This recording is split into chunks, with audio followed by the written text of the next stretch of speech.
In this video, we'll take a look at how you can automatically trigger client invoices or sale receipts by integrating your SimplyBook.me and QuickBooks accounts. Let's start by navigating to the Payments menu in your SimplyBook.me account and then to the Custom Features page in SB.me. Enable QuickBooks Online and click Connect. Choose whether you want to trigger a sales receipt or choose Invoice if you want both an invoice and its corresponding payment to be created in QuickBooks. Add a deposit account name and select the deposit account type. If you do not specify the deposit account, QuickBooks will use the default one, Undeposited Funds. The Skip Zero Amount Transactions option will not send any zero-sum payments to QuickBooks.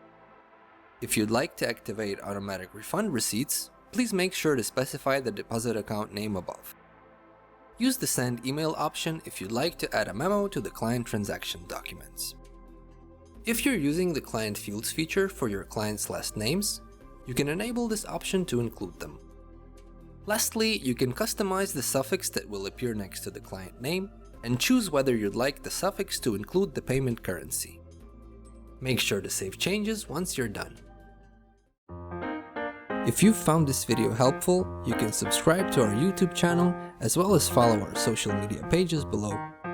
Thank you for choosing SimplyBook.me.